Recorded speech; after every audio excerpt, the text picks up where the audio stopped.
Buenos días y bienvenidos a estas jornadas con título La UPV responde a la misión València Ciutat Neutra. Estas jornadas representan un hito importante en la alianza de 12 cátedras de la Universidad Politécnica de Valencia con un mismo objetivo, la transición ecológica. Desde aquí, aprovecho para agradecerles su colaboración en la organización y difusión de este evento y en especial a aquellas cátedras que además han contribuido en el contenido y que participarán en las distintas ponencias a lo largo de hoy y mañana.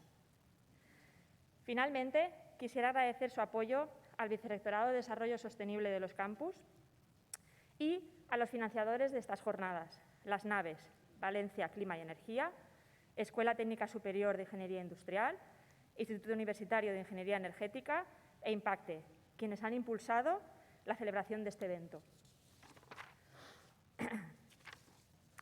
Nos acompañan en este acto de apertura de las jornadas el señor rector, don José E Capilla Romà, y el señor alcalde de la ciudad de Valencia, don Joan Ribó Canut. A continuación, el señor alcalde pronunciará unas palabras de bienvenida. Gracias.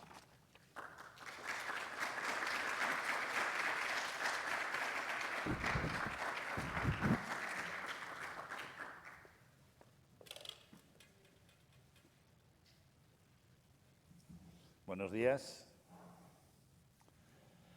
Estimat rector, José Capilla, directora de la Càtedra de Transició Energètica, Carla Montagut, catedràtics, professors, amigues i amics.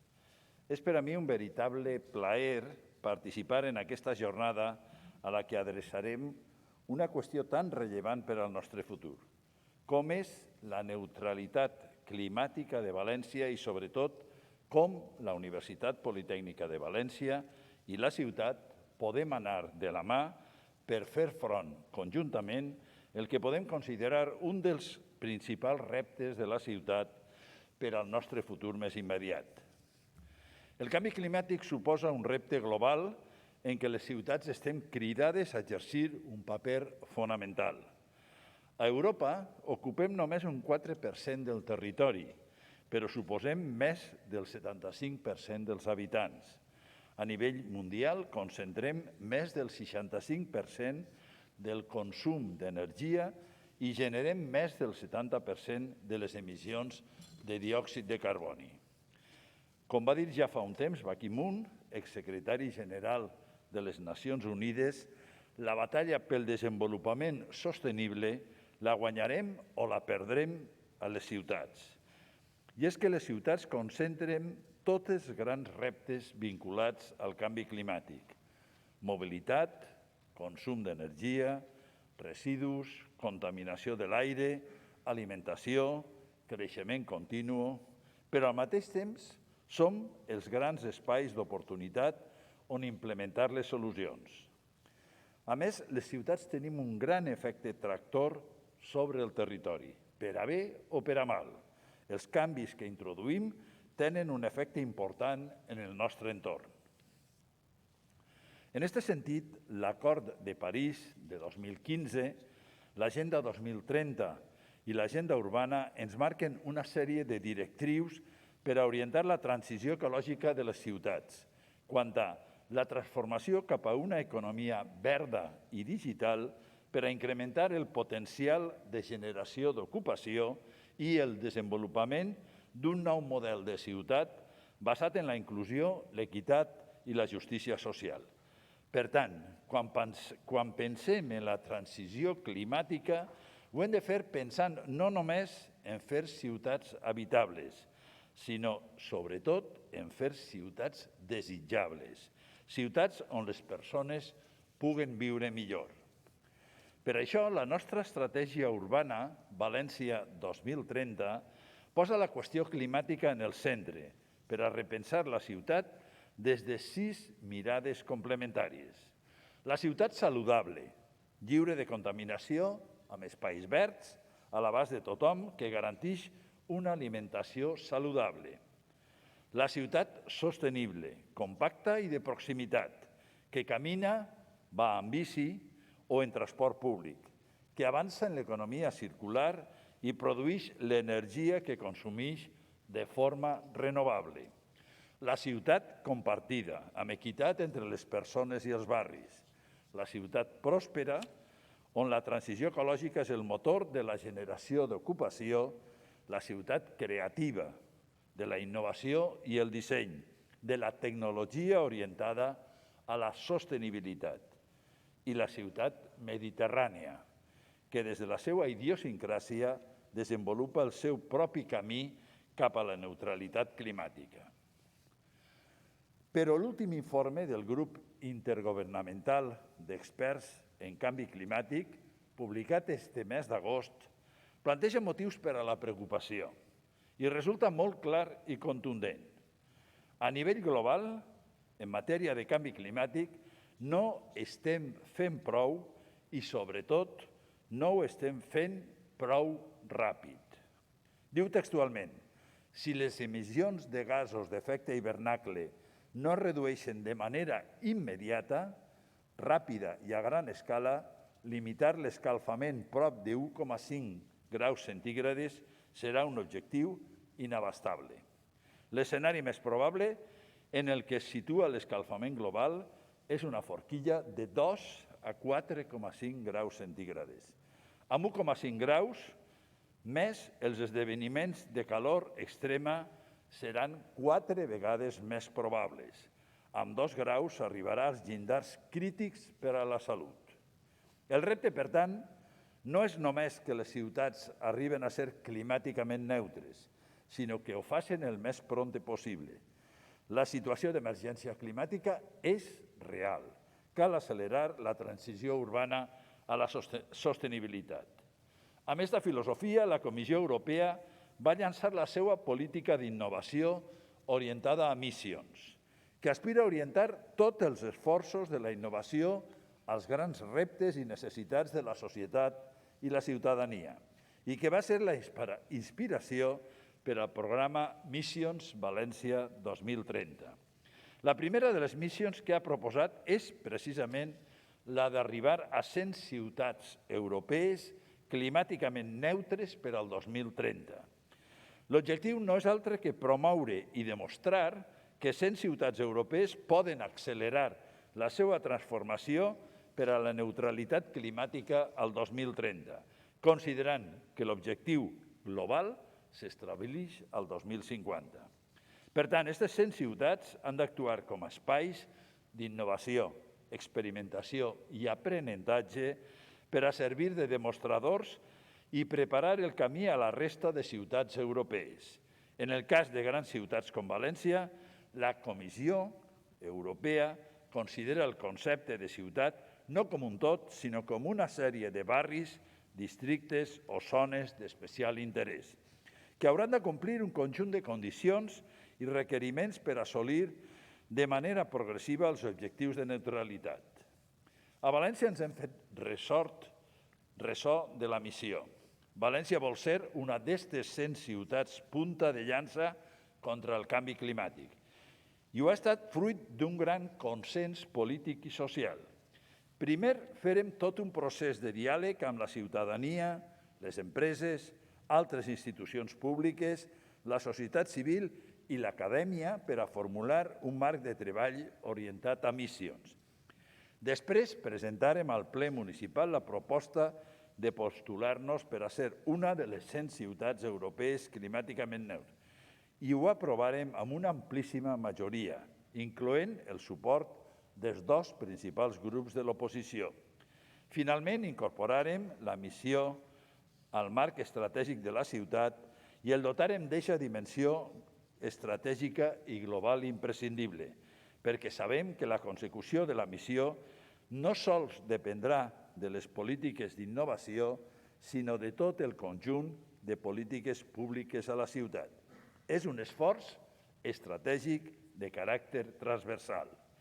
El compromís de la missió es concreta en aconseguir que almenys 3 barris, pobles o zones d'especial interès avancen significativament per a convertir-se en climàticament neutres i fer-ho amb i per la ciutadania, és a dir, tenint en compte el seu benestar i la seva participació.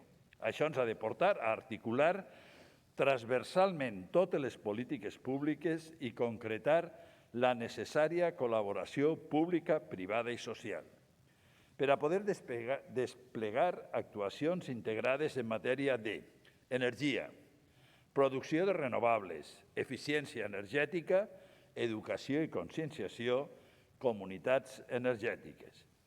Barris compactes i de proximitat, amb la filosofia de la ciutat dels 15 minuts que d'alguna manera ha defensat l'alcaldessa de París.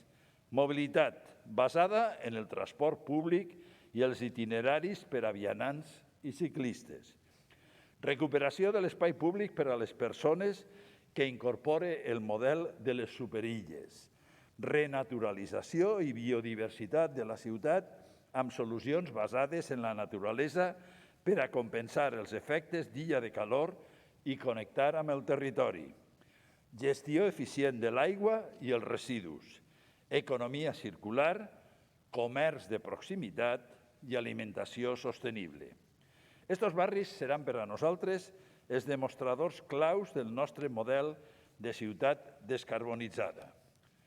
En aquest sentit, la missió de ser una ciutat climàticament neutra ha de ser, sobretot, la llavor d'un gran pacte per a la descarbonització de la ciutat. Som molt conscients que aquesta és una tasca que no podrem aconseguir per nosaltres mateixos. Necessitem del concurs de tots els actors públics, privats, socials i acadèmics de la ciutat. El canvi climàtic requereix que tots i totes donem el millor de nosaltres mateixos, que oferim el millor que sabem fer. Afrontem problemes complexos, amb múltiples implicacions i arestes. Per tant, no ens valen les solucions senzilles.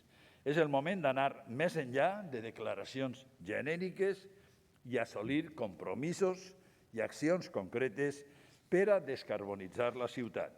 Es tracta d'un projecte que va molt més enllà d'un govern puntual o fins i tot d'un ajuntament. Es tracta d'un autèntic projecte de ciutat. La missió, en definitiva, és sobretot una crida a l'acció de tots els actors públics, privats i socials de la ciutat. I és una gran satisfacció veure com la Universitat Politècnica de València és una de les primeres institucions que respon a aquesta crida i ho fa amb unes jornades com aquestes per a concretar de quina manera pot contribuir a la missió climàtica. És molt important que anem de la mà en aquest viatge col·lectiu, perquè la universitat pot aportar aspectes molt importants. Pot aportar coneixement específic en matèries fonamentals com l'energia, la mobilitat, la planificació urbana o altres. Pot aportar una forma de treballar orientada a l'experimentació, la innovació i l'aprenentatge. És cert que hi ha moltes coses que ja sabem sobre com ha de ser una ciutat climàticament neutra, però també hi ha molt de coneixement que es pot generar pel camí. Pot aportar un espai educatiu clau. Els professionals del futur treballaran en un context de transició a la sostenibilitat que requerirà de coneixements i capacitats específiques i pot aportar també un espai físic, el campus, com a espai de referència, com a models per a la innovació i la neutralitat climàtica. Com a alcalde de la ciutat, em sent profundament orgullós que la Universitat Politècnica de València, la meva universitat on vaig fer els estudis i vaig ser professor després d'uns anys, se sume al projecte de fer de València una ciutat climàticament neutra. I com a representant públic, com a representant dels valencians i valencianes i de totes les persones que viuen i es relacionen a la ciutat de València, vull traslladar-vos un gran gràcies a totes les càtedres que esteu avui així reunides, als professors i professores, als estudiants i les estudiants, a tots els assistents a la universitat en el seu conjunt. Vull expressar-vos la gratitud per estar ahí, per ajudar-nos, per col·laborar, per fer vostre este projecte i este gran repte ineludible que tenim entre les mans. En aquest sentit, estic convençut que les conclusions de la jornada i dels tallers seran sumament interessants i aportaran idees clau sobre com avançar en aquest tema. Però més enllà d'això, vos convido a reflexionar sobre com establim els mecanismes de coordinació i treball conjunt perquè el binomi universitat-ciutat siga una autèntica palanca de transformació per avançar en la transició ecològica de la ciutat i en la neutralitat climàtica. Per acabar, la finestra d'oportunitat per a revertir les pitjors conseqüències del canvi climàtic s'està tancant ràpidament. Si volem oferir a les pròximes generacions un futur d'energia sostenible, ocupació de qualitat, equitat social i entorns urbans saludables, verds i interconnectats, és el moment per a emprendre les transformacions sistèmiques que les nostres ciutats necessiten. És ara. La universitat i la ciutat hem de recórrer aquest camí conjuntament i ho hem de fer des de plantejaments en positiu perquè si som capaços d'anticipar-nos i actuar a temps, les ciutats descarbonitzades i climàticament adaptades seran ciutats on les persones puguen viure millor. Moltes gràcies.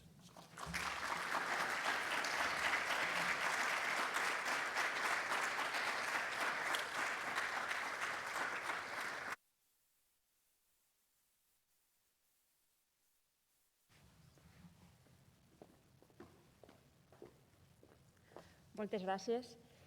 A continuación, tiene la palabra el señor rector, don José E. Capilla.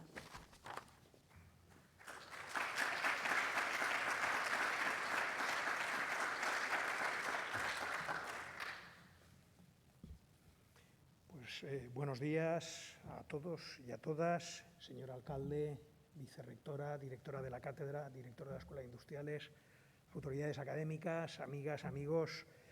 Bienvenidos a este evento, esta inauguración de la jornada La UPV responde a la misión València Ciutat Neutra. En primer lugar, agradecer el discurso de nuestro alcalde. Muchas gracias por haber podido estar aquí y el reconocimiento del esfuerzo que está haciendo la Universidad Politécnica ya desde hace años. A lo largo de la jornada de hoy se hablará de esto, yo mencionaré algunos de los datos, pero somos una universidad claramente comprometida con el esfuerzo para la mitigación del cambio climático. Como muy bien has dicho, alcalde, llegamos tarde, tenemos que forzarnos, tenemos que correr más y tendremos que trabajar también, y esta universidad lo hará, en la adaptación, porque algo mitigaremos, pero seguramente los efectos están ahí, ya los estamos percibiendo y tenemos que luchar contra ellos. Quiero felicitar a la dirección de la cátedra y sus colaboradores por la labor que vienen desarrollando y, por supuesto, por la organización de esta jornada. Es una gran ocasión para debatir sobre cómo afrontar esta ambiciosa y necesaria misión de alcanzar de que Valencia sea una ciudad neutra, objetivo que, como UPV, como universidad, compartimos plenamente. Desde aquí yo quiero reivindicar el papel que deben tener las universidades frente a la crisis climática y que la UPV, desde luego, ha asumido con convencimiento y con un compromiso inquebrantable. Las universidades albergan conocimiento, generan conocimiento, lo transfieren a la sociedad y al tejido económico y de esta manera contribuyen de una manera esencial a la mitigación y a la adaptación frente al cambio climático. En particular, la UPV es una universidad que ya viene demostrando una trayectoria de gran compromiso con los 17 Objetivos de Desarrollo Sostenible de la Agenda 2030 de Naciones Unidas y con las 169 metas comprendidas en ellos. Continuamente analiza su actividad en cuanto al seguimiento de estos compromisos de los 17 ODS y revisa sus políticas, manteniendo un compromiso que yo, además, personalmente, como representante de la institución, he trasladado a mi equipo para los próximos años. El cambio climático es algo, el Objetivo de Desarrollo Sostenible número 13, en lo que particularmente estamos comprometidos y hemos hecho muchas cosas en estos años que, bueno, pues probablemente no se han diseminado lo suficiente. Ahora lo comentaba a los medios. El esfuerzo que se ha hecho, por ejemplo, en cuanto a eficiencia energética, hace que en este momento estemos ahorrando el equivalente al consumo de más de 5.000 hogares y podemos hacer mucho más. Como decía, tenemos un compromiso completamente alineado con el de la ciudad de Valencia y queremos también ser una universidad descarbonizada en sus 3 campus. Es un compromiso que en una universidad ha de impregnar toda nuestra actividad. Debe impregnar, por supuesto, la labor docente que el profesorado llevamos a cabo en las aulas. Tenemos que conseguir que nuestros estudiantes, cuando salgan de aquí, tendrán sus responsabilidades, muchos tomarán decisiones, desarrollarán tecnologías, reinventarán o redefinirán procesos en las industrias, hayan interiorizado todos estos valores de los que aquí estamos hablando. Eso es una labor fundamental. Pero además debemos orientar también los retos de nuestros investigadores. Tenemos que conseguir que los resultados de investigación y de innovación vayan en la línea de mejorar y acelerar ese esfuerzo que estamos haciendo para la mitigación del cambio climático.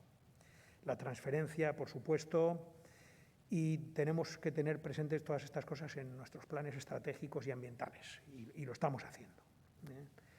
Los campus de la Universidad Politécnica de Valencia deben ser un ejemplo para la sociedad, y mi aspiración es que lleguen a ser auténticos laboratorios vivientes, lo que se suelen llamar living labs, donde se vean estas políticas, las vea la sociedad, y donde podemos llevar a cabo incluso experiencias piloto en colaboración, por supuesto, con la ciudad de Valencia, con el ayuntamiento. Aprovecho la oportunidad para reiterar la voluntad de la universidad de reforzar la colaboración con el ayuntamiento en este ámbito y en todos, obviamente, y para la transición ecológica. La UPV está comprometida con las Missions Valencia 2030, como ya se ha dicho, habiendo sido la primera entidad embajadora de este gran proyecto. En noviembre del 2020 firmamos la carta de adhesión a este proyecto, reconocido por la Unión Europea como una de las 6 mejores iniciativas del continente. En septiembre de 2021, Valencia ha firmado un acuerdo para impulsar la transición energética y ecológica que contribuirá al programa, como nos decía el alcalde, de la Comisión Europea de 100 ciudades europeas climáticamente neutras para 2030. La UPV quiere contribuir a que Valencia sea una de las ciudades más innovadoras dentro de este programa, aportando sus capacidades de investigación, docencia y transferencia de conocimiento. Estas jornadas que hoy inauguramos consolidan la alianza UPV-ciudad que la UPV impulsa como entidad embajadora de la Misión Valencia 2030. Y fruto de este compromiso son las propuestas y trabajos de investigación que se presentarán hoy en esta jornada. Como también lo es la creación de una alianza de 12 cátedras de esta universidad por la transición ecológica, que potencia la innovación con propósitos para la misión València Ciutat Neutra, desde una multiplicidad de aproximaciones. Como bien decía el alcalde, enfrentamos un problema complejísimo. En esta jornada se van a presentar los resultados de nuestro esfuerzo por la internacionalización, con resultados tangibles como el programa de cooperación educativa entre la UPV y el KTH, por el que 19 grupos de estudiantes del KTH han realizado trabajos académicos con propuestas para la descarbonización del campus de Vera. Como rector, he adquirido con mi equipo el compromiso de alcanzar la descarbonización de nuestros campus, de los 3 campus. Y avanzaremos hacia esa meta con decisión, compromiso, rapidez y, por supuesto, esto va a suponer una oportunidad excepcional de colaboración con la misión València Ciutat Neutra y un reto en el que se va a implicar con ilusión, estoy seguro, toda la comunidad universitaria. Aspiramos incluso a que la UPV llegue a constituirse en un auténtico living lab climático, como ya decía, que sirva de banco de pruebas para que la comunidad de la UPV conciba y desarrolle las soluciones colectivas a los enormes retos que plantea para la comunidad valenciana la transición hacia una economía y una sociedad descarbonizadas. Concluyo deseándoos una fructífera jornada y agradeciendo a nuestro alcalde su presencia en este acto de apertura. Y con esto procedo a dar por inaugurada la jornada. Muchas gracias.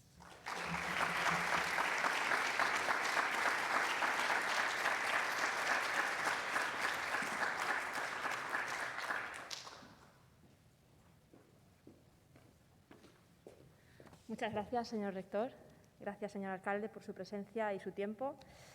Y bueno, pues aprovechamos a continuación para despedir al señor alcalde y al señor rector y continuamos con la programación prevista para estas jornadas. Gracias.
Bueno, pues continuando con la jornada, lo que vamos a hacer ahora es iniciar un diálogo entre la ciudad, y lo representa el regidor Alejandro Ramón, que tiene en su regidoría está la Dirección Delegada de Emergencia Climática y Transición Energética, y por parte de la Universidad Politécnica de Valencia nos acompaña Salvador Coll, que es el vicerrector de Transferencia e Innovación, o Innovación y Transferencia, perdón, el orden de los factores.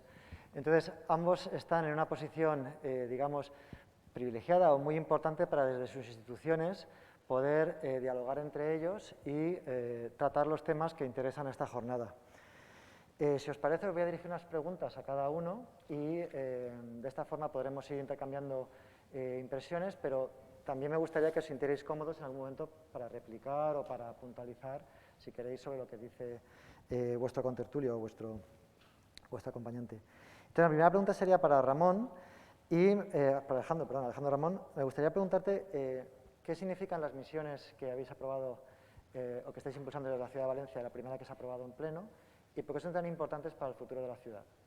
Sí, bueno, pues com sabeu, la gran aposta per la innovació en la ciutat de València és aquest centre d'investigació que es diu Les Naves, i el que ha proposat aquest centre és realitzar una sèrie de missions. I diuen missions no de manera casual, sinó perquè estan inspirades en les missions Apolo, no? Aquestes missions que va desenvolupar la NASA i que va aconseguir que l'home per fi pogués arribar a la Lluna, però de manera també a voltes quasi per accident o col·lateral, va desenvolupar també una gran quantitat d'aplicacions i de tecnologies que a dia d'avui utilitzem en el nostre dia a dia, com pot ser, jo què sé, el GPS, el teflon o el microondes, que varen néixer en aquestes missions i en aquests desenvolupaments tecnològics.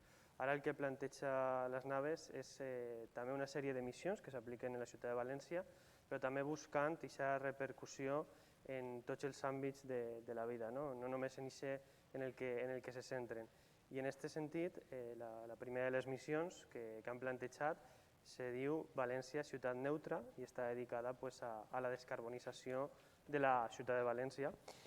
I això s'emmarca en un context on l'Ajuntament portem ja temps treballant, perquè ens considerem que la nostra línia política està molt conscienciada en la descarbonització i està molt conscienciada en el canvi climàtic, i això se demostra que en el segon ple d'aquesta legislatura, el juliol del 2019, ja vàrem declarar l'emergència climàtica.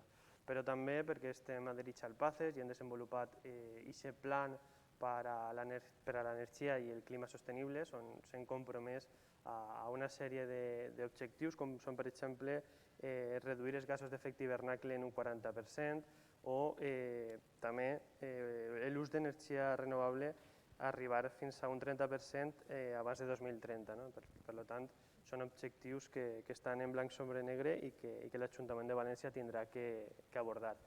A més, són tot coses que hem aprovat en el ple municipal amb una àmplia majoria, i això és un èxit polític perquè demostra que hem aconseguit que la descarbonització i la lluita contra el canvi climàtic siga un aspecte transversal i plural i no siga algo dirigit o guardat només per a un sector de la política municipal.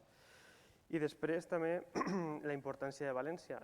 València com a ciutat i la seva àrea metropolitana també és la tercera ciutat més gran de l'estat espanyol i, com bé ha dit l'alcalde, seran les ciutats les grans protagonistes en la lluita contra el canvi climàtic, ja que recordem que al final són les ciutats les grans consumidores de recursos, les grans consumidores d'energia i les grans generadores també de residus. De fet, en algunes dades de Greenpeace afirmen que el 75% dels gasos d'efecte hivernacle tenen un origen urbà en les ciutats. I no només això, sinó que a més el 80% de l'energia que se produeix en el planeta es consumeix en les ciutats. I en aquest context, com no podia ser d'altra manera, València té aquest paper protagonista i té que treballar en aquest sentit. I tenim que ser propositius com a municipi, tenim que tindre iniciativa, tenim que aportar solucions i tenim que implementar aquestes accions. I tot això ja s'està reflectint en la política municipal en coses molt senzilles, com per exemple aquest canvi de luminàries, les típiques luminàries grogues per luminàries LED, que ja va iniciar el vicealcalde, Sergi Capilla, en l'anterior legislatura i que estem continuant, que són menys contaminants i que a més també ens ajuden a estalviar en la factura de la llum de l'Ajuntament de València, però també polítiques també destinades a ajudar a la ciutadania, com és, per exemple, l'Oficina de l'Energia, que és un servici municipal, és un servici gratuït que hem aplicat en l'Ajuntament de València, que hem sigut pioners i que estem estalviant en la factura de la llum més de 200 euros a les famílies assessorades, i polítiques molt recents, però que són molt interessants, com la nova ordenança de captació solar per agilitzar els tràmits i que qualsevol veí pugui tindre aquesta placa solar d'autoconsum instal·lada de manera senzilla. I per si tot això no fos poc, hem bonificat l'IBI per a les persones que tinguin autoconsum solar en fins a un 50% de l'IBI bonificat en un termini de 10 anys. I a més, l'ICIO també està bonificat en un 95% per a les persones que tinguin que pagar aquest impost necessari per a instal·lar les plaques. Per tant, hi ha un impuls clar des de l'Ajuntament, des de l'administració, per fomentar l'energia renovable i per fomentar l'autoconsum. Dit això, m'estàs preguntant per què són tan importants les missions per a València.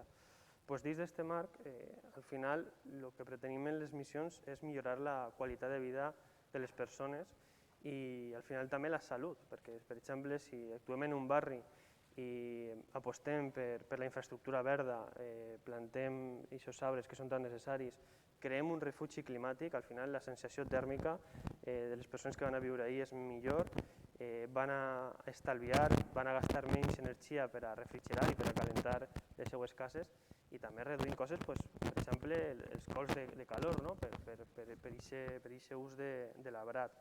Després també és una gran oportunitat per a aprofundir la transició energètica, per a apostar per atraure inversions per a la nostra ciutat, l'impuls d'iniciatives que al final van a suposar la creació de llocs de treball, d'aquesta economia verda, d'aquesta economia lligada a la transició energètica post-Covid.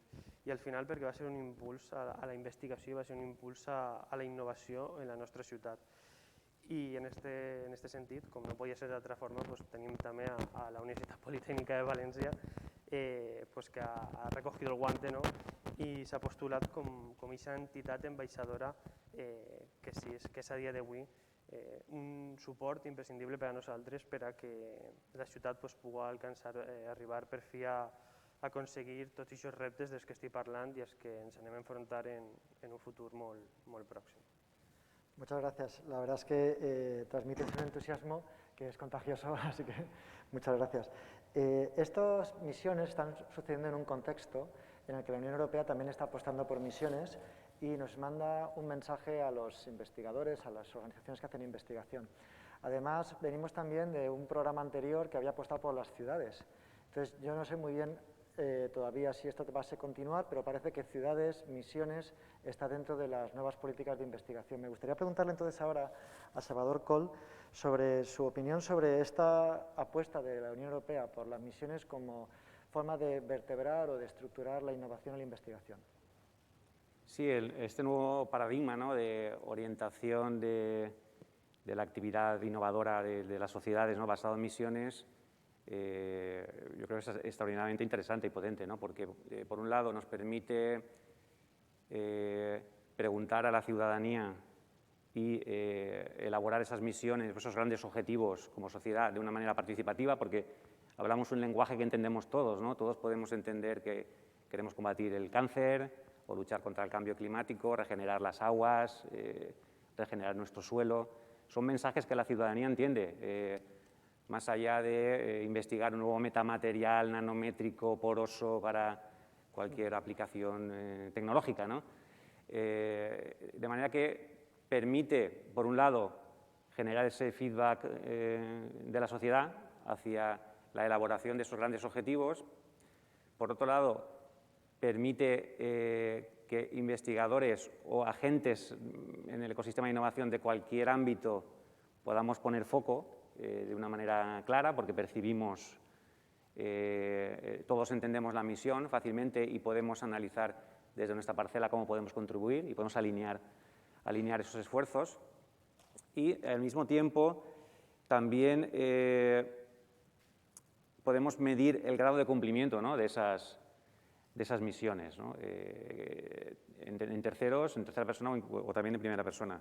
Usar una estrategia basada, como en el pasado, ¿no?, anteriores iniciativas europeas, basadas más bien en sectores o en tecnologías, pues ahora visto en retrospectiva, creo que coincidimos todos en que es bastante miope, ¿no?, porque estamos dejando de lado otras tecnologías porque no están de moda o no están en la punta de la lanza de la ciencia en ese momento y realmente no sabemos cuáles son las soluciones que van a poder hacernos avanzar en esos grandes objetivos, ¿no?, como curar el cáncer, ¿no?, o combatir el cambio climático.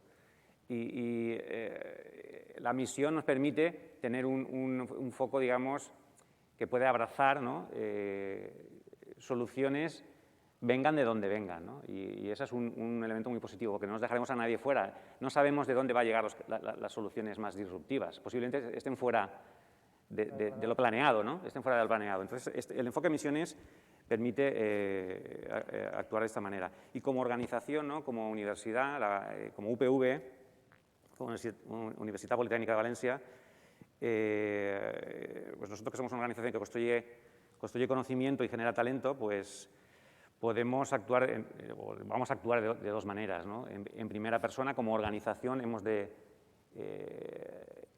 implementar nuestro papel para contribuir a esas misiones. Si entendemos, como así es, ¿no?, que hemos de evolucionar a una sociedad climáticamente neutra, pues como organización lo debemos hacer en primera persona, pero también como organización proveedora de conocimiento y de soluciones lo debemos hacer en tercera persona, ¿no?, ayudando a otros de una manera colaborativa a avanzar en esa dirección, ¿no? Entonces también estamos en ese terreno, ¿no? Ese va a ser el papel de la UPV. Muy bien, me parece que está quedando muy claro la conexión entre ciudad y universidad. Entonces, un poco me gustaría ahora que fuéramos profundizando o concretando más esta primera misión que se ha aprobado, que es la de la ciudad neutra para el 2030. Alejandro, por favor, ¿nos puede dar más detalles o qué tipo de retos o qué tipo de soluciones prevéis? En fin, entrar en esta misión en particular. Sí, bueno, pues la missió València Ciutat Neutra, com bé estem dient, el que pretén és la descarbonització, no? I això és l'objectiu. I fent ús d'una frase, no?, que diu que el que mucho abarca poco aprieta, nosaltres el que volem és apretar molt, no? Entonces, abans de utilitzar com a subjecte tot tot el terme municipal, tota la ciutat, el que hem decidit és que anem a triar 3 pobles de València, 3 pedanies o 3 barris, i van a ser aquests els que anem a descarbonitzar. Preferim abarcar menys, però abarcar el 100% de la descarbonització d'aquests llocs. En aquest sentit, està pendent la tria d'aquests punts. Tenim que veure quins barris o quins punts de la ciutat són més interessants per abordar aquesta descarbonització. Per exemple, potser el Xiró seria un bon candidat, perquè així hi ha una universitat que està conscienciada i que està darrere d'aquest projecte i seria un factor a tindre en compte per a triar al Xiró, veure quins elements, quins factors hi ha ahí per a sumar i per a fer realitat aquest projecte de descarbonització. I després n'hi ha que assenyalar, n'hi ha que destacar que serà un projecte molt transversal dins de l'Ajuntament també, perquè no és només una cosa que tingui que desenvolupar emergència climàtica i transició energètica, que és la meva regidoria, sinó que també tindrem que coordinar-se amb ecologia urbana, amb enllumenat públic, amb serveis centrals tècnics, amb residus, amb una gran quantitat de delegacions de l'Ajuntament per a coordinar tots els treballs necessaris que són per a descarbonitzar una ciutat. Inclús potser fins en la regidoria de festes, per a descarbonitzar les falles. Entonces, és un treball de coordinació, però després també jo el que vull remarcar i el que vull insistir és que per molt que l'administració, per molt que l'Ajuntament tinga un interès o tinga una voluntat, és impossible que nosaltres per si mateixa com a institució aconseguim res. Necessitem aliats, necessitem buscar aquestes peces clau com pugui ser la ciutadania, com pugui ser l'acadèmia, la universitat, com puguen ser les entitats privades o inclús els mitjans de comunicació que són necessaris per a reproduir el missatge i per a sensibilitzar la població. I un exemple molt clar és que per moltes bonificacions que fiqui l'Ajuntament, com estava dient ara de l'IBI o de l'ICIO, o encara que fem una ordenança que facilite tota la burocràcia necessària per a portar a terme les plaques solars, si al final no és el veí, la veïna d'aquesta ciutat el que diu vaig a portar a terme la transició energètica en ma casa o vaig a portar a terme aquesta instal·lació d'autoconsum en la meva finca. Si la ciutadania no està conscienciada i no és col·laborativa, no ho anem a aconseguir. I per tant, aquesta necessitat de crear sinergies, de crear col·laboracions... No s'escucha? No? Vale. ¿S'escolta? Sí. Pues res, diria que aquesta necessitat de buscar col·laboracions transversals dins de l'Ajuntament, però també en la societat civil i de treballar tots per a descarbonitzar la ciutat. I teníem que entendre que és un repte molt innovador i que al final també actuarà com a un pilot. Estos 3 barris seran el pilot, seran el Living Lab, aquest laboratori viviente i aquest sandbox que permetirà definir el camí per a després descarbonitzar totalment la ciutat, que esperem que siga abans de 2040. Muy bien. ¿Yo también lo uso? Vale, solo era para ti, Alejandro. Lo dejo aquí. Pues gracias por darnos más detalles y concretar esta primera misión. Le pasaría ahora el testigo a Salvador, porque como bien ha dicho Alejandro, ningún actor por sí solo va a poder, hace falta la ayuda de todos, las 4 hélices de la innovación, por ejemplo, la academia es una de las más importantes, y en este sentido me gustaría pasarte el desafío. ¿Cómo puede la UPV contribuir en concreto a esta misión? ¿Qué puede aportar? Sí. O cómo està contribuyendo ja, perquè me consta que ja estamos contribuyendo. Sí, de fet, un exemple d'aquesta contribució és aquestes jornades, no? Efectivament, no? La Universitat Politècnica, com a entitat generadora de coneixement, un dels eixos d'activitat que estem impulsant i que devem impulsar és generar impacte en el territori, generar impacte en la societat perseguint el benestar de la ciutadania i el futur. I en aquest terreny que va del talent o del coneixement, que és l'actiu fonamental de la universitat en el que treballem i que construïm fins a l'impacte en el territori o en la ciutat, ahir tenim moltes accions i moltes activitats que intenten mobilitzar aquest talent i generar aquest impacte, però tenim molt clar que no puguem fer-ho, que no sabem tot, no puguem fer-ho tot sols i que necessitem de la col·laboració de tots els agents de l'ecosistema, no? I ahir la ciutat és un agent fonamental, perquè ens permet, com comentava abans, amb les missions, posar aquest foco i alinear interessos. Tenim la sort que tenim un diàleg molt intens amb l'Ajuntament i amb el Servei d'Innovació, fonamentalment, que està dinamitzant les missions, i aquest diàleg en les meses de treball i en els grups de treball ens permet posar a disposició de l'Ajuntament allò que podem aportar des d'un enfoc estratègic, d'un enfoc tecnològic o científic, per a construir sobre aquestes grans missions, en particular la de València Ciutat Neutra en carboni, i fer més sòlid aquest projecte i al mateix temps també aportar de manera proactiva, aportant aquestes solucions o aquestes idees com aquesta iniciativa de les 12 càtedres de la universitat, que em pareix espectacular, que d'una manera espontània, de manera natural, el repte extern, la missió, ha ja alineat en l'organització, en la universitat, 12 càtedres que estan en territoris adjacents i que permeten d'una manera coordinada fer un enfoc polifacètic a un problema com el de les missions, en aquest cas de neutralitat climàtica, i per tant multiplicar la capacitat de produir resultats importants i contribuir a aquests objectius a curt termini, a curt termini, se me cau, d'aconseguir 3 barris neutres en carboni o dimensionar la capacitat de generació d'energia solar fotovoltaica en la ciutat de València, analitzant descobertes dels edificis. Ahí estem en aquest diàleg i estem construint dia a dia propostes noves. Y me he quedado con un término que ha salido, que el rector también ha mencionado, que es el del Living Lab.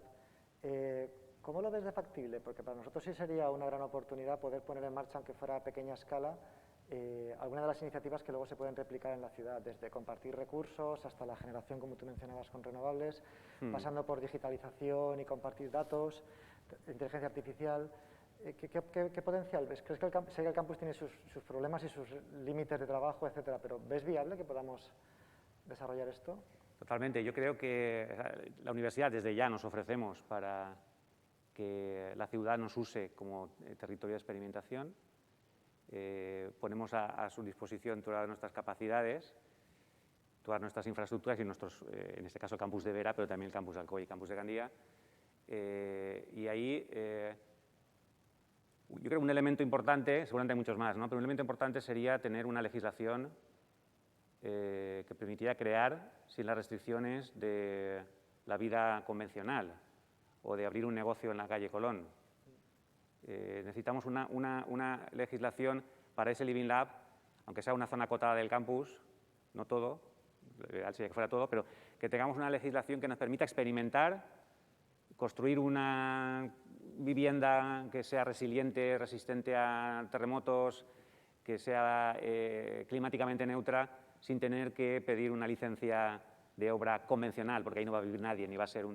O sea, crear una legislación o adaptar la legislación para que tener la agilidad necesaria para poder innovar en ese sandbox, o en ese living lab. Eso creo que sería un elemento muy importante, permitirnos dotar a los edificios de instalaciones solares fotovoltaicas con digamos, con un marco experimental, digamos, que nos permita actuar con mucha rapidez, porque llegamos tarde, entonces hemos de tener amplitud de miras en ese aspecto. Ahí está en marcha ya una iniciativa para permitir espacios donde el marco regulatorio sea más suave o más ágil, que está a punto de publicarse por el Ministerio, y entonces yo creo que será una buena oportunidad para aprovecharla. Querría acabar este diálogo, entonces, dirigiéndome de nuevo al regidor, Alejandro, para preguntarle si le viene a la cabeza ahora alguna cosa como a corto plazo, alguna iniciativa que ya podamos empezar a trabajar dentro de lo que sería, pues eso, lo inmediato. ¿Alguna sugerencia, alguna propuesta? Bueno, pues la veritat és que el primer és que hi ha que reconèixer la universitat com aquest espai clau en la generació i desenvolupament del coneixement i de la innovació, i per això des de l'Ajuntament també s'aprofitem d'aquesta circumstància i intentem tindre aquestes càtedres, aquests convenis i aquestes col·laboracions necessàries per a poder aprofitar tot el coneixement i tot el desenvolupament que esteu creant dins de la universitat. I en aquest sentit ja existeixen exemples d'èxit. La mateixa càtedra de la transició energètica, Catenerg, estan sent els responsables d'identificar aquests 3 barris o 3 pobles per a la transició energètica, per a la descarbonització, de la missió Ciutat Neutra. És un encàrrec de vital importància per a que la missió sigui un èxit, perquè no serà el mateix, com ja dia, millor triar al Xirós, que ja té els agents i ja té treball fet i ja està treballant en aquesta línia, que potser treballar en altre barri que no té els factors tan adients per a començar a treballar i per a aconseguir que se descarbonitzi en un termini tan curt com és 9 anys, perquè el repte és absolut. No hem descarbonitzat res en tota la història i ara ho tenim que fer en 9-10 anys. Per tant, és un treball molt important per a nosaltres saber en quins llocs de València anem a començar a actuar. Després també s'hem fet càrrec, hem aprofitat algunes ferramentes informàtiques que havia desenvolupat la Càtedra de Transició Energètica de la Comunitat Valenciana, com per exemple aquesta ferramenta que ens serveix per a calcular la petjada de carboni, la quantitat de gasos d'efecte hivernacle que emet una zona o un projecte. I després una cosa també molt interessant és que a través dels TFMs, dels TFGs i dels treballs que se produeixen en la universitat, moltes voltes naixen projectes que són plausibles, que són implementables, i en concret, crec que sigui d'una tesi doctoral, va néixer, i no sé si estan per així, el projecte d'impacte, que és aquesta ferramenta que estem emprant en l'oficina d'energia per a calcular el potencial fotovoltaic de les teulades, dels sostres, que quan un veí t'arriba a l'oficina d'energia i te pregunta jo puc ficar-me plaques solars, n'hi ha que mirar-ho perquè potser tens alguna sombra o l'orientació del teu edifici o de la teva casa no és adequada. Aquest dubte se resol en seguida gràcies a aquesta aplicació d'impacte que ens diu la capacitat de generació de tots els sostres de la ciutat. Són exemples molt clars que estem ficant en pràctica. Per últim, el repte que, com deia el company, el repte que se proposa avui així en la UPV de generar aquest Living Lab en el campus per a poder descarbonitzar-lo, que ens serà de gran ajuda per a després implementar en la ciutat neutra. He ficat els exemples més clars, però fica de manifest que aquesta col·laboració entre l'acadèmia i l'Ajuntament ja s'està produint, i no només això, sinó que a més està sent un gran èxit i ens està sent de molta ajuda. I per tant, el que espero és que això sigui només un inici, que des d'aquest Ajuntament i des d'aquesta universitat cada volta tinguem més projectes en comú i treballem colze a colze per a aconseguir fer realitat aquest gran repte per a València i per a tota la civilització i per a tot el món, que és descarbonitzar la nostra societat. Muchas gracias, Héctor. Salvador, me parece que voy a tener que abusar de la confianza para pedirte que, con brevedad, porque me avisan de que estamos un poco cortos de tiempo, terminemos este diálogo contigo y, con brevedad y perdona la confianza, también te preguntaría a ti qué iniciativas crees que la UPV puede poner en marcha o incluso le puede pedir a la ciudad, a muy corto plazo ya, de lo más inmediato, para esta colaboración, para este binomio que hemos estado hoy tanto alabando. Sí, a curt termini, tot el recolzament de la Politècnica de la nostra universitat per assessorar l'Ajuntament en la implementació de les solucions que puguen donar resposta als reptes dins del marc de les missions. Particularment, si les solucions passen per la implementació d'accions de compra pública innovadora, ens oferim a poder assessorar els tècnics de l'Ajuntament en l'elaboració dels plecs que conformen aquest tipus de licitacions que no són convencionals i que són difícils, perquè les administracions no estan acostumades a treballar d'aquesta manera, i també a participar com a potencials solucionadors en les consultes prèvies al mercat o en compra pública precomercial o compra pública innovadora, com comentava. A disposició de l'Ajuntament per a ser un agent proveïdor de solucions, i no sols això, sinó que també ens oferim en el marc d'una iniciativa que estem desenvolupant enfocada en l'àmbit geogràfic de tota la comunitat valenciana, que li diguem InnoTransfer, que la coordinem des de la Politècnica i el Parc Científic de la Universitat Politècnica de València, la CPI, en la que participen els 5 parcs científics de les universitats públiques, les 5 universitats públiques, el CSIC, els instituts tecnològics, Redit, i les associacions empresarials valencianes. A la llum de reptes de ciutat, podem vehicular aquests reptes a través d'InnoTransfer, de manera que la solució, si té un component tecnològic o científic, la podem connectar amb tot el talent de la comunitat valenciana. No sols el de la Politècnica, que és molt i siguem molt bons i sempre diguem que siguem la millor tecnològica d'Espanya, però no ho sabem tot. Creguem en la col·laboració i creguem que si a la Universitat de València li va bé, ens vindrà bé també a la Politècnica, perquè serem millors tots. De manera que aquesta ferramenta que és InnoTransfer, estem ja en conversació amb l'Ajuntament, l'Ajuntament ho coneix. Quan tinguem reptes que valga la pena vehicular per aquesta plataforma, ho farem per a, en una sola acció, poder consultar a tot el talent de la comunitat valenciana i trobar la solució, o trobar la millor solució. Molt bé, moltes gràcies. Creo que nos hemos quedado sin tiempo. No sé si había alguna pregunta del público. Si la hubiera, la podemos recoger y trasladársela a nuestros hoy contertulios. Y en todo caso, por mi parte, no me queda más que agradeceros mucho estar aquí, este intercambio de impresiones, que lo hagáis público con todos nosotros y os cogemos la palabra. Así que a partir de ahí os tomamos la palabra, a partir de ahora seguiremos trabajando en estas líneas. Muchas gracias. Muchas gracias.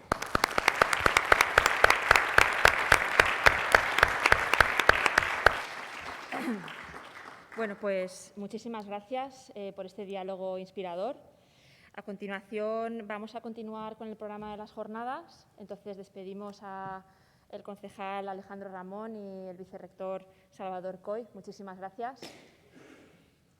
Y damos la bienvenida ahora, damos paso a la siguiente parte de estas jornadas, un nuevo diálogo, en este caso centrándose en la descarbonización de las universidades europeas, y también luego vendrá nuestra vicerrectora Débora Domingo, la vicerrectora de Desarrollo Sostenible de los campus de la UPV, para contarnos también su visión sobre cómo descarbonizar nuestro campus, la UPV. Okay, so now we will change to English, because as part of the collaboration, the international collaboration of UPV with KTH, we have online Professor Per Lundqvist from the KTH, so in Stockholm. Professor Per Lundqvist is the Vice Rector of Sustainability in KTH, and he will be connected online. He would love to be here present, but an accident arose just in the nick of time, and he wasn't able finally to travel. So thank you very much for getting connected and for your patience, Per. And I give the word to Tomás, who will be the chairman in this dialogue between our two vice rectors, Vice Rector Débora Domingo from UPV, and an analog person in KTH, who is Vice Rector Per Lundqvist. Thank you very much. Okay, so I assume Per is hearing me. Do you hear me, Per? Good, thank you. So, first of all, a warm welcome to Per Lundqvist, Vice President of Sustainable Development at KTH in Sweden. And also a warm welcome to Débora Domingo, Vice Rector of Sustainability for the campus at our university. So in a sense, again, two persons with an overall view, an overarching even responsibility for the matters of this, event. I'd like to address Per Lundqvist first, and I'd like to ask him to give us an introduction of how he believes universities can play a role in the decarbonization of cities. I mean, starting by the decarbonization of universities themselves, maybe, as giving example. So, what's your view on this? Yes, can you hear me? Good? Sound is okay? Yes. Thank you so much. I think I need to I get my own voice in my ears, so I will try to shut off I think so, maybe that will be fine. Yeah, the idea of the European Green Deal is to transform the European Union into a modern, resource efficient and competitive economy. And there are a couple of targets. We want no net emissions of greenhouse gases by 2050. We want to have an economic growth decoupled from resource use. And also no person and no place should be left behind. So the question here is, what is the role of universities to achieve this? And first of all, this is quite a long time period. So the students graduating in 2050 from our universities, they are the children to the students that graduate the coming years in Stockholm and Valencia. So it's critical that we give the students of today the tools and the necessary inspiration needed for this grand challenge. So many companies and organizations are still in a mode of operation that could be referred to as sustainable business 1.0. And the mission is to become as sustainable as possible while doing their business as usual. For a university, it means that we use resources like energy and water in a responsible way, and we are outputting the products that are typically graduated students and new research results as usual. By moving on to a sustainable business 2.0, the output of a company is more systemic. It is a change from business as usual to an output of sustainability as a product, meaning ecosystem services or products and services that directly improve sustainability or reduces climate effects, while at the same time producing the services and functions we need in our society. Basically enabling this decoupling of economic development from resource use. My argument here is that universities can lead this transformation towards sustainable business 2.0, and that requires that we use our campuses as the prime examples. We also need to integrate this transformation even more with the teaching and learning activities going on.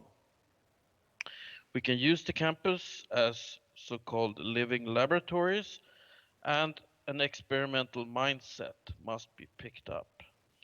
This is not replacing the research laboratories, but rather enabling ideas to be tested and taking a step to a broader market through the use of the campus for testing and validation. In this way, the university output will expand to more innovations for sustainability and even more motivated students that can go out and make the new Green Deal possible. University will also be an inspiring example for architects, planners, engineers, and so forth, where new solutions are tried and proven in a real environment. I think this collaboration between our universities is a really good step in this direction. The students work with real problems and real possibilities in this particular case. We are not yet testing their ideas, but we are at least in the mental process of doing so. By using our campuses in Stockholm and in Valencia together as living laboratories, we can develop the solutions and practices needed for the cities of tomorrow, and thus making this new Green Deal possible. So that's my introduction, so thank you so much. Thank you very much, Pa. Very inspiring, very interesting. So now I will address Deborah.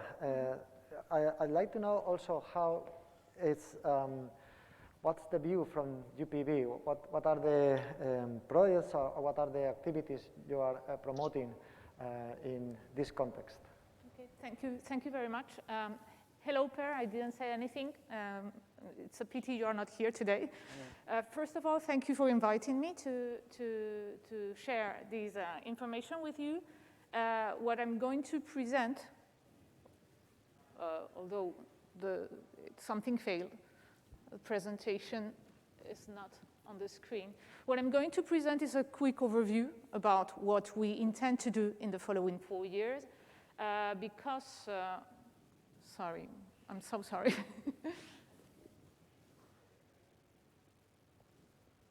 Yes.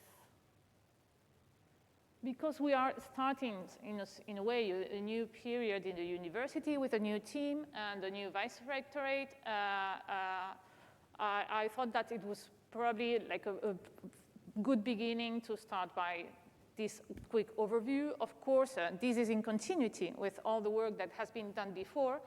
But as the mayor and the rector mentioned before, in fact, 2030 is already here, and we need to push a little bit our goals in order to achieve these objectives. So what we are doing is like to push it to be even more green than we are already. And the mission for this vice-rectorate is the one that is stated on the screen. So we want to promote the development of campus infrastructures, optimizing available resources, preserving our natural settings, and guaranteeing the minimum environmental impact. And we want this mission because we have a vision that is also very important and that came up during the electoral period. The UPV aims to be the first carbon neutral Spanish university and wants to achieve this goal, demonstrating continuous progress that validates trust in the institution. This is something that already the rector mentioned also before. For this, we need the strong values, responsibility, efficiency, communication, objectivity, and transparency. And we have some objectives and key results that have to be very clearly identified. And you will find that in the definition, there are a slight difference with what has been done before. So we want all campus buildings should offer the best teaching and research spaces according to the available resources, because we know they are scarce sometimes. And in an equal way, we don't want unbalanced opportunities for different people, community in the university. We want all activity on the UPV campus be healthy, sustainable, and with low environmental impact. And we must demonstrate it with indicators. It is already being done, but we want to show it more clear, if it's possible. The UPV must communicate all data on energy consumption and the use of infrastructure very easily and directly. As I said, it is already being done with a great effort of our sustainability office, but we need to communicate it in an easy way. The UPV must know where and how to invest in its financial resources for the optimal development of its building, green energy and mobility infrastructures. We must be very, very efficient with any euro we have. And the UPV must set goals on environment matters, so not only the institution aspire to be carbon neutral, but even environmental positive. Okay, so I guess you all know, the audience here in the room, perhaps Per doesn't know, or those coming from the KTH, but we are a very, very big community with a lot of land and a lot of built extension. So we are in charge of more than 110 buildings, that meaning over 690,000 square meters, so everything can happen, you know, in such a huge area, with 128,000 landscape area. That meaning every day the UPV involves 40,000 people moving around. There is a lot of responsibility and a lot of cost in maintaining such a community. And as I mentioned before, our sustainability office has been working very hard to show this data. I am like summing up in these two slides. but everything has been counted. And we are doing great, we are doing good, but we could even do better. Consumption of electrical energy, renewable energy needs to be looked closer, because of course there is a lot of work to do then. Water consumption, non-hazardous waste and hazardous waste. The numbers are good, as I said before. I included also the numbers not only for 2020, but for 2019, because 2020 as indicators are kind of tricky numbers because of the pandemic year, okay? And of course, also we are doing good in public procurement, in green public procurement, and in green curriculum, something that has already been mentioned as very, very important. What about mobility? We still need to push it a little bit. Still, 25% of people coming to the university are coming with private transportation. Of course, there is a lot of people using public transportation, walking, etc. But according to our topography and our city size, we should be more aware about these mobility issues, because it's really easy to come by bike or walking to the campus. Okay, and for the sustainability indicators, well, look at the strong decrease between 2018 and 2019. This is due to scope 2, in which we are not counting, because from this year we are buying electricity to renewable sources, okay? So this is why it decreases so hard. So at the end, of course, all these numbers have a big recognition, and we are very proud of it. So we have our EMACE certification, also INOR certification. All it, I insist, I don't get tired of saying it, is because of the great effort due by Cristina Martí and all her team. So we are very well pictured in the Green Metric Work University ranking, and also the Higher Education University Impact ranking. But saying that, we need now to, in a way, for the next following years, to set a strategy and action plan.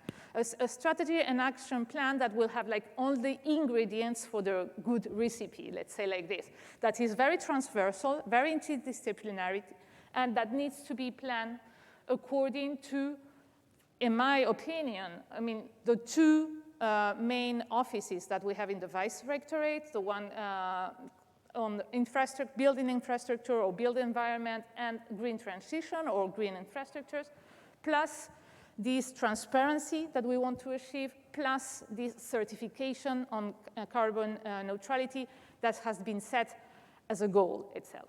So we are planning, of course, we are working on that. We are at a very early stage. We have milestones, we have different phases identified. Also, we work with two kind of timing, so short and very immediate actions and very long-term projects that will provide, that will achieve the goals at in 2, 3, or 4 years. As I mentioned, we have this structure already existing, but I count on many other people, because I count on the whole community of the Universitat Politécnica de Valencia. And this is where all the actors can come and gather together, because we have this environmental commission in which I expect to obtain working groups specialized in the different topics I showed before.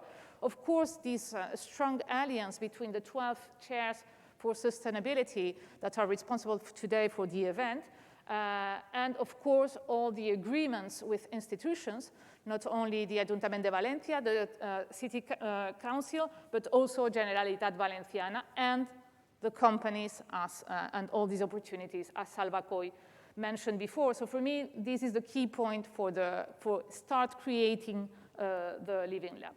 And of course, we are also looking at funding.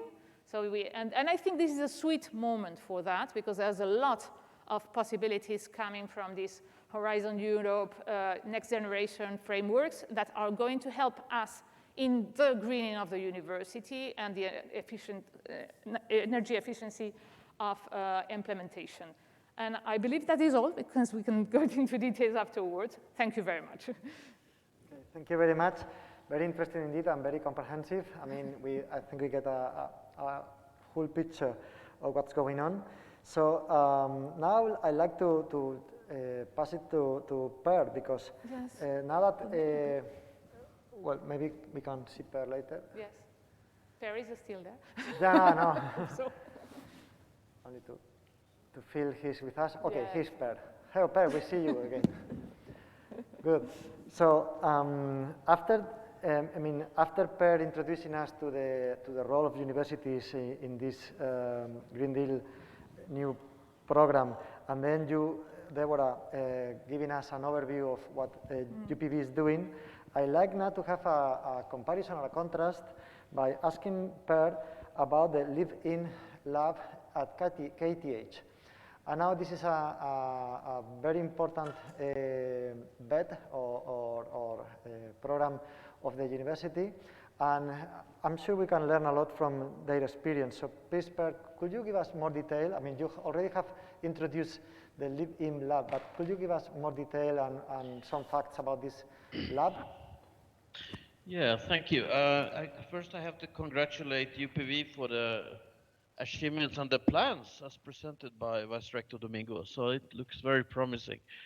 What I will share with you, just a few slides, is one particular project that is, I would say, part of the way of working in as living lab. So it's not a campus encompassing project, but it's one project that could serve as an example of how to do this, and also to create a scalable model, let's say, for doing this. I will try to share a screen. So let's see if I get the right presentation. Can you see it? Yes. So so the role of this particular project going is to accelerate innovation, and as I mentioned, we're doing a lot of good things in the laboratories, but we also need to make sure it works in real environment. So in this particular project, which is a collaboration with several partners, we have set up what we call test beds.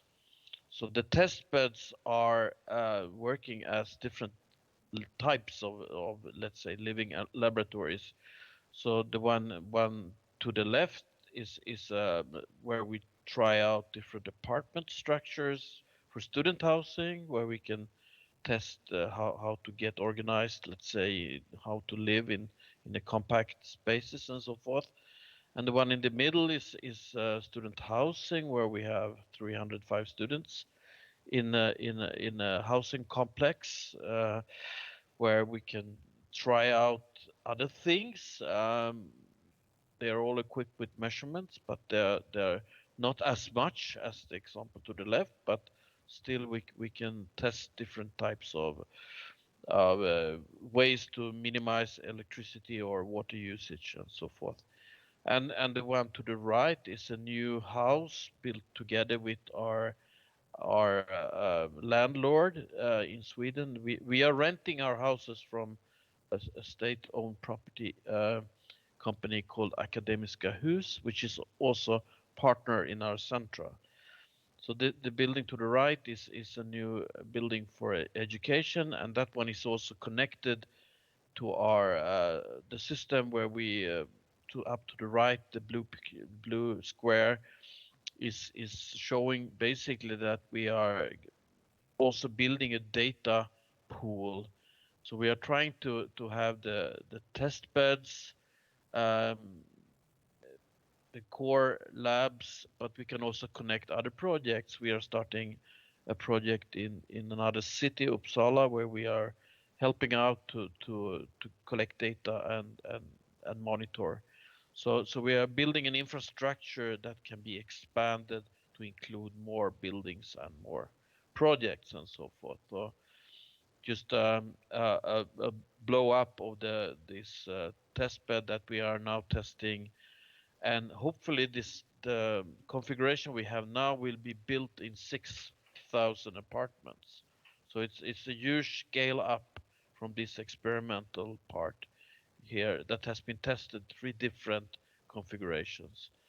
And this one is where we have all the students, and this one we have the possibility to also look at other things like ventilations or testing ways to measure presence and so forth, and controlling ventilation and so on. So that's a little bit of an introduction of this. So the Living Lab is a project, but we are now looking to expand it also to campus-wide projects. So one of the projects we are discussing is to set up what we call a digital twin of the campus, where we can also connect more buildings and also represent it in a digital way for it. So this is a little bit about the way of using the infrastructure, but trying to build a joint infrastructure for information, because it's important to being enabled to share that for student project or for research project or for other partners, not to get a system which is, let's say, everyone builds their own data infrastructure and then we cannot share results, compare and so forth. So I think that, but then we can hook up more and more different experiments and different tests on the campus area. So this is a little bit very quick overview of this particular project. I will stop there. So I'll see if we can sharing. There we go. Yes. Thank you. I mean, sort of envy you, because not only you have like a beautiful test bed, using your own terms, but actually you also talked about sharing information, and then I can understand it really fits the work of many different research teams, which is something we are also looking for here. I mean, trying to involve from ICT to organization or business models, etc. Thank you very much, Per. Deborah, please, what's the position of UPV about a living lab? Do you think it would be possible? Can you tell us what could be done? Yes. Because we are really looking forward. Yes, of course, and I think this is the great topic. This is the topic, the new topic today, in a way already mentioned by the mayor, by the rector, then in the previous conversation you had with vice-rector Salva Coy, and now with this very good example that we have from KTH. What I really like from this live-in lab with this different name from KTH is that it gathers a lot of these different disciplines. It talks about architectural design, but also the use of the experience, but also sensorizing. At the end, it's even about managing projects. And this is the opportunity we are looking for here in the UPV. So for me, yes, I would like to if we need to set an official day to start looking for a living lab here in the university, is today.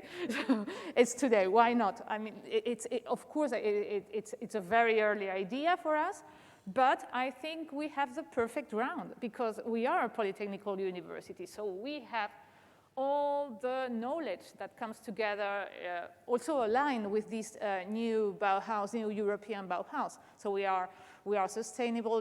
We are together, and we can talk about how beautiful the world should be in a very wide sense. When we think about this UPV living lab, I always think that students and faculty members have this relationship related to learning, teaching. Then we have like faculty members also doing innovation with companies, and then we have the campus operations going like apart. So what we need to make is to bring this campus operation together with what the world of learning, teaching, etc., and the world of innovation. And in the intersection of these three different worlds should be placed the living lab opportunity. So I cannot express how happy I am to think about this new possibility for the UPV. And of course, I will take advantage of this question to make kind of an open call to everyone. So because it's not by, this is not something that can be done alone. This is something that needs to gather the already existing agreements, innovation projects, etc., to come together and say, okay, I'm doing that. Can I help with that, or can I be part of this living lab, etc. And also about being sustainable regarding the buildings. Do we need a new building, for example, to sensorize, or can we use an already existing one? I mean, it's better perhaps to use an already existing, to renew it, etc. So we can be also investing in how to renovate buildings and as many transdisciplinary areas. I don't know if I answer your question.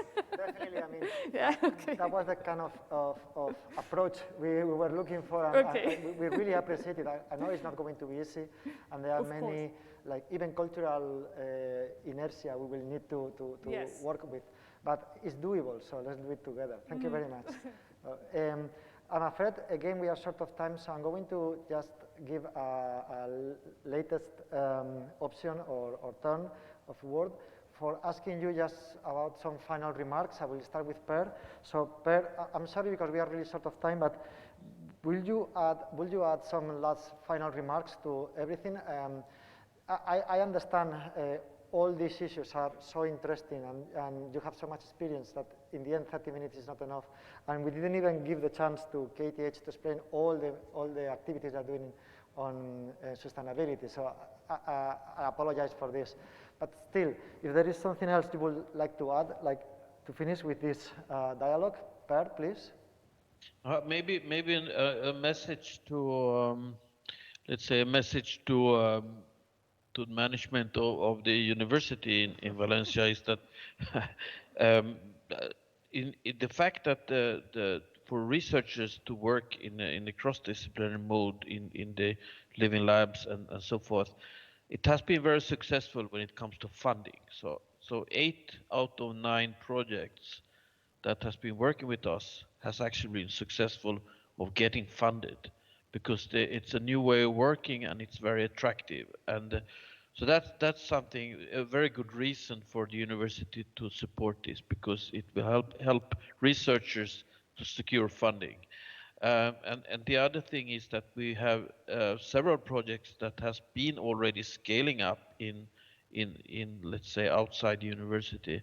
So it helps a lot of the research going on in the conventional, let's say the normal research lab, to take a step over this living lab and then out on let's say on the market. So it enables a transformation, and I think the collaboration together with, for instance, KTH Innovation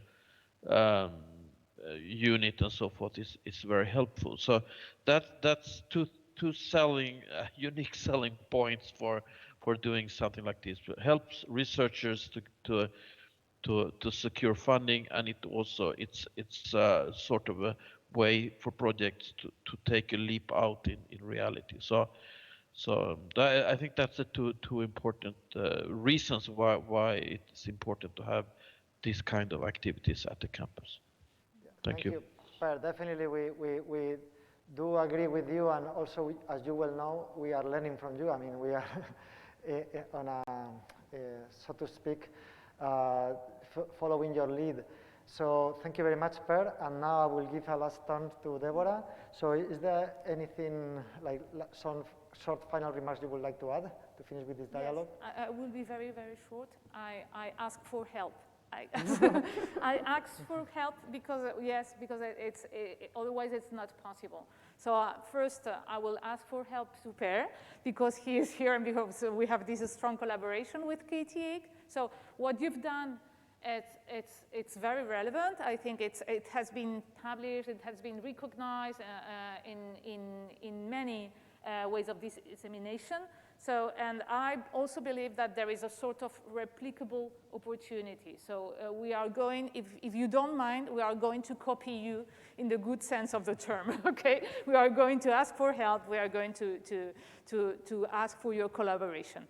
And also regarding the UPV community, my word will be the same. So help in a way that come to me, please, come to the vice-rectorate and tell us what you are doing, and think out of the box and think that you would like to do But let's imagine that we have all the money we can find, and let's be creative in a way that we propose. And perhaps by thinking all together out of the box, we will have like a small combination that will allow us to do it, get it through. Okay, so I do hope this will be the last step, the following step after this commemoration. Thank you very much to both of you. That was really inspiring and illustrative. And then I would like to appreciate your participation. Thank you.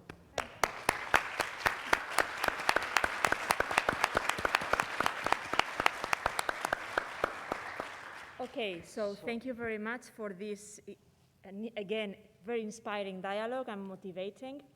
Now I give the word to, I have to introduce them because they are very important today. You know that there was an international cooperation with KTH from the academic education point of view. And then I had to let you know that among those 19 groups that made proposals for our campus to be, Campus de Vera, to be more sustainable, there was a strong competition. It was very hard to decide the winner. We went to Stockholm jointly with the vice-rector Deborah Domingo and Jordi Peris from the city of Valencia, in representation of the City Hall of Valencia. And then there was a strong competition there, and a team was the winner, was the selected one as the best one. And we have them today here. They've come to tell us and present their ideas for this proposal for making our campus smarter and more sustainable. So welcome, KTH students, please.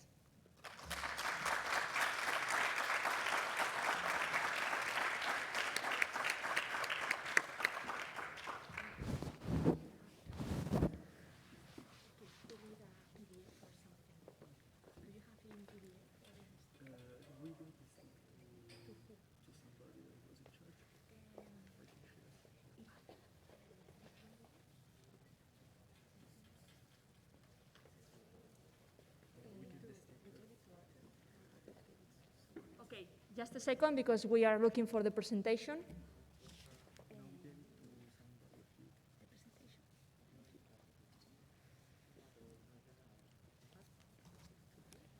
Okay, just a second, please. Okay, who did you give the presentation to?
Perfect. Good morning, everyone. Bon dia a tots. Thank you very much for having us here. We are the KTH students, and last year we coursed energy management course in KTH with Hate for coordinator and with the help of Per, Nelson, and Francesco. Yeah, they managed to talk with UPV and create this challenge for us. So us, the students, had to develop a proposal to create a climate-neutral Campus de Vera. So we're representing all the students from last year, and coming from different backgrounds and different universities. We're really excited to work hand-on a university project. Only not like a physical location for us, but also like a symbolic place. So when we read through Missions Valencia 2030, we realized like UPV is going to be aims to be the ambassador to create a healthy, sustainable city. So we really saw the potential here on how this project could be a source of inspiration for future similar projects. And first, what we did was to analyze the current situation of Campus de Vera a bit, being the main campus of UPV with more than 36,000 regulars during the year. It has a very high energy consumption, which equalizes to 4,500 Spanish households. The emissions related to this are almost like 20 kilotons of CO2 per year, which roughly is 4,300 cars. So we think energy and emissions should be the starting point of the renewal process of this Campus de Vera sustainable and smart. So, to measure success for this project and keep in the framework of the European goals, we introduced some key performance indicators. The first one, net zero energy, basically means that the consumption of UPV would be neutralized with the production of Campus de Vera. Secondly, we have net zero CO2 emission rates, which basically means a carbon-free campus. And without forgetting about the economic performances, we thought something were missing. There was a problem. UPV would rely heavily on the grid. This means using it like a storage. The dependency on carbon-intensive power plants, which balances with the fluctuating renewable energies, that means it basically that's what it means. So this couldn't be a long-term solution for us. So therefore, we came up with a third KPI, which is electricity autarky, which means the independency from the grid. A good result in this KPI would make this project unique. It would path the way to a scalable and stable energy system in law. But before evaluating the performance of our KPIs, we had to go through a process of data collection and modeling. And as a result, we came up with our vision for a sustainable campus. We first started with the analysis of the project objectives and the state-of-the-art of UPV. And this led us to the choice of the third KPI, as Carlos said, the electricity autarky, and the system mapping determination. In order to properly quantify the model, it's crucial to define the system boundaries. Inside the system boundaries, there are the areas of interest for which UPV takes action on, that in our study are built environment, energy, transport, and waste. Outside of the system boundaries, there are the aspects that influence the system but are not under UPV's control. So it's important to underline that in our model, we account for the transport, which means that we accounted for the emission and the energy consumption due to the people commuting to and from campus daily. This is one example of the many conservative approach that we used in the model. Next step was research and data collection, and we focused on three main categories: transport, built environment, and energy production. The results of an initial data elaboration led us to outline three different scenarios. The following step was to model and simulate a set of possible solutions. We used IDA-ICE for the built environment, and we modeled some representative buildings of UPV to determine the energy demand of the entire campus, while OMERPRO was used for the energy production setup and its optimization. Then, as a result of the simulation, we define in a numerical way every scenario. And as a final step, we focus on the economic performance and viability of our model. We perform some sensitivity analysis and Pareto frontiers to draw the final conclusion and recommendation of the project. Now, let's have a closer look on how we develop the scenarios. So yes, thank you. And so our vision was inspired by the narrative of Missions Valencia 2030, where the sustainable projects are compared to the great human effort that led the man to the moon in 1969. In the first scenario, the business as usual, some improvements take place, but there is no change of pace. The man stays on Earth, Terra in Valencian.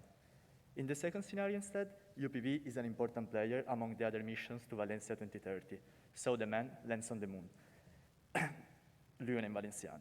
But what if UPV wants to lead the way, to aim even farther than the moon? We propose a third, even more ambitious scenario, where UPV can bring Valencia to Mars.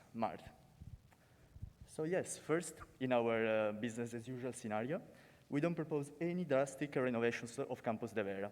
However, a few measures take place anyway, following the trend of past refurbishment plans of UPV. So as you can see, in the built environment, we propose some minor changes, affecting a small percentage of the buildings. And UPV realizes its 100% LED lighting goal throughout the campus. In the production side instead, the solar PV is installed with a small capacity of 600 kilowatt, along with a biodigester, to be slightly more renewable. But then, if we look at our KPIs, we reached some good results for the CO2 emission rates. However, there is still a long way to go in order to also achieve better results in the net primary energy and in the electricity autarky KPI. So in this scenario, the UPV is clearly not sustainable. So more improvement and solutions are needed.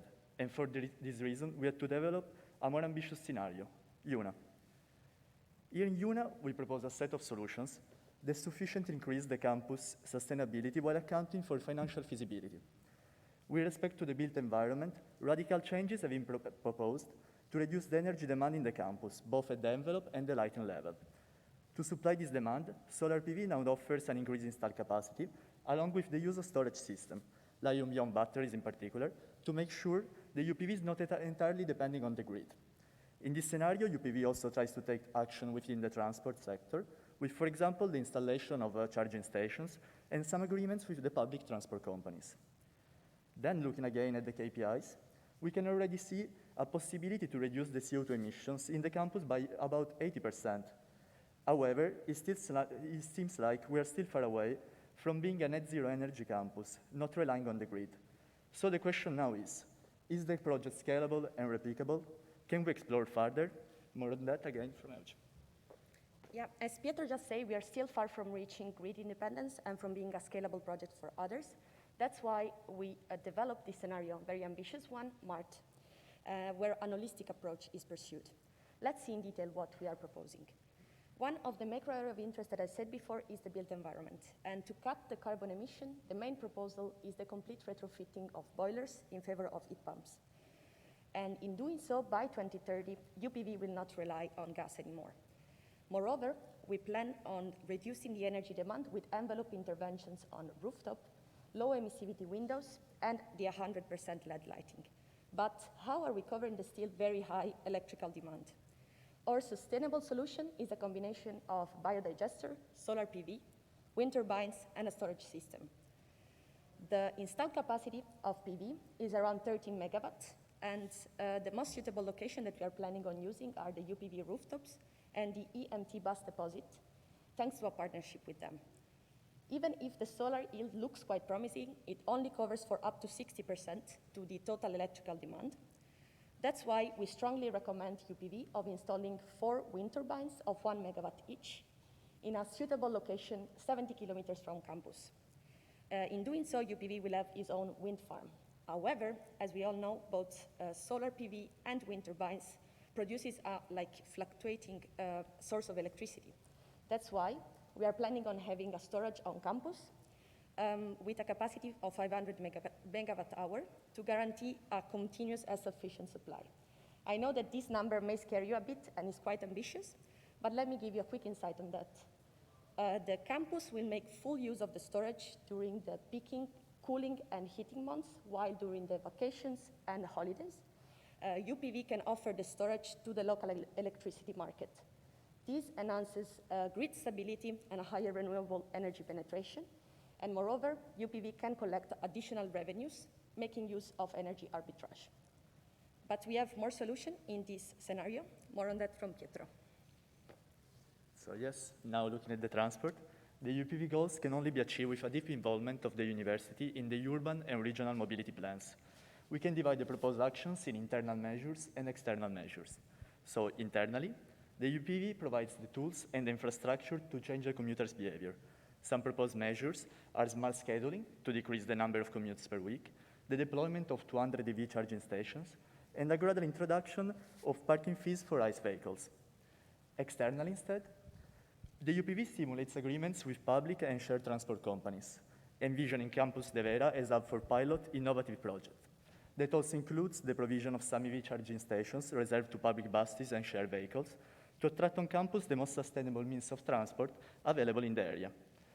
But the just presented consumption reductions in the built environment and transport could arrive at an asymptote, a limit. That means that further outdoor improvements would be now very cost intensive. However, we try to change the perspective, looking at the software side. That means at the management of the different systems, so human resources, energy, waste, and water. Here we notice that often in university campi, their management and scheduling is still not coordinated, and this leads to many inefficiencies. So to give you a practical example, the current class scheduling often leads to improper use of rooms and spaces, to incorrect heating and cooling, to excessive number of commutes per week. A holistic tool would instead look at all these aspects, and many others, to enable low-cost improvements. So we're motivated by the project task of presenting a business model innovation, and for this reason, we developed Flux. Flux is a tool providing a better understanding and optimization of the flow of people, energy, waste, and water. The hardware part, sensor and smart meters, and the software part, built on the concepts of AI and machine learning, work together towards a deep comprehension of the campus, eliminating deficiencies, saving resources, and providing an enhanced experience to students and staff. But now, how are all these solutions impacting on our results? So yeah, the floor is yours. Thank you, Pietro. By implementing all of the before-mentioned technologies, UPV will become a pioneer in sustainability and within the mission València 2030. In scenario MART, UPV eliminates 92% of its carbon emissions, achieves an electricity autarky of 87%, and produces 52% of its own primary energy demand. The lower performance within the last KPI can be explained by the large energy consumption of the transport sector, which results from the commutes from and to Campus de Vera. However, this performance increases on a macro scale if our institutions like public transport companies follow UPV's example and deploy more energy-efficient technologies. Now, with all these ambitious targets in mind, the financial responsible of UPV is probably already getting nervous. But there is no reason to worry, as the high performance within the KPI comes with very attractive economics. Through savings in energy costs, the project proposed generates a net present value of 19 million euros. As you can see in the Pareto frontier, we went beyond the most cost-effective setup to achieve the before-mentioned performance. Even with this more ambitious setup, the investment costs are only at 54 million euros. This corresponds to an annual undiscounted budget of 2.7 million euros, similar to what UPV has been spending in the past years. Now, how reliable are those numbers? Is it too good to be true? We think not. With all our assumptions and modeling processes, we followed a conservative approach. This means that it's even more likely that the performance of the KPIs and the economic performance is even higher in reality. We also kept a conservative approach concerning the behavioral changes. But UPV should not be afraid to take action on this matter. By installing the before-mentioned energy systems and efficiency measures, UPV creates a great opportunity to involve its students and researchers in live labs. Apart from the research purpose, the live labs will increase the awareness amongst the students about UPV's role within the mission València 2030, and therefore provoke behavioral changes. Through this, the performance within the KPIs can increase even further. In addition to that, we tested all our key assumptions in different sensitivity analyses. After examining varying electricity prices, technology costs, and the varying nominal discount rate, the project proved a strong financial resilience and kept a positive net present value in almost every case. The main message that we want to spread today is that achieving high performance within the KPIs does not necessarily have to be expensive.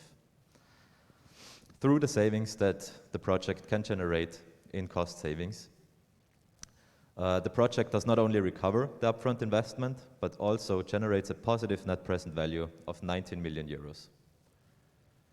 By achieving these high performances, UPV becomes a pioneer in sustainability and will become a future reference to many projects around the world. Thank you for your attention, and if you have more interest and want to know more about the project, feel free to scan the QR code behind me for additional technical insight and full access to the full report. Thank you for your attention.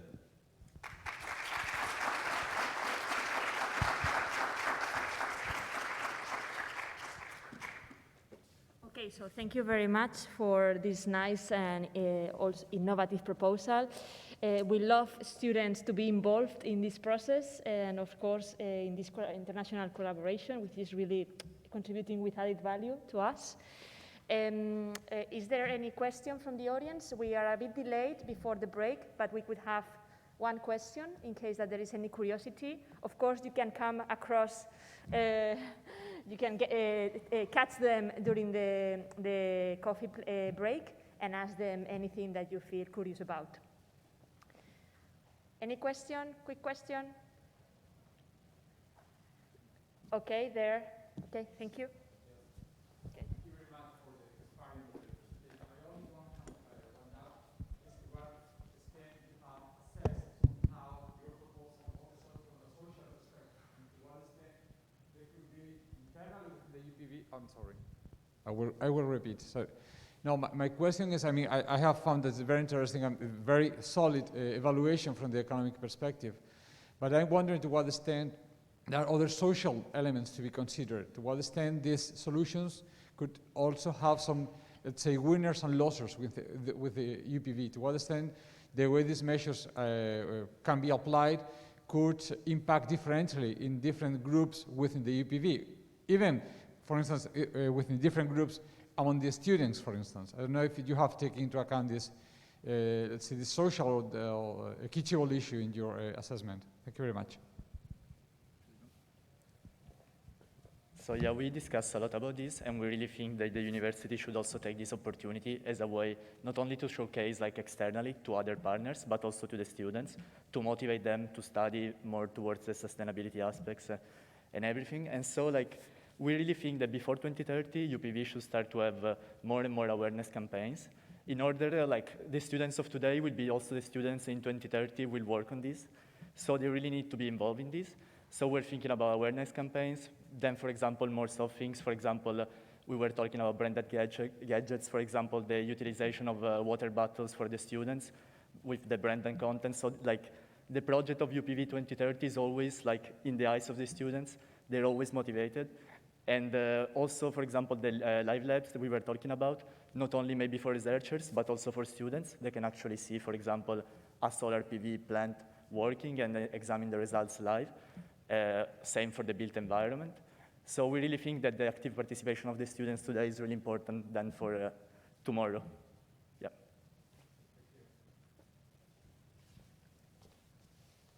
Okay, another question, and we finish with this one. Because we have to go to the break. Thank you. I'll be short.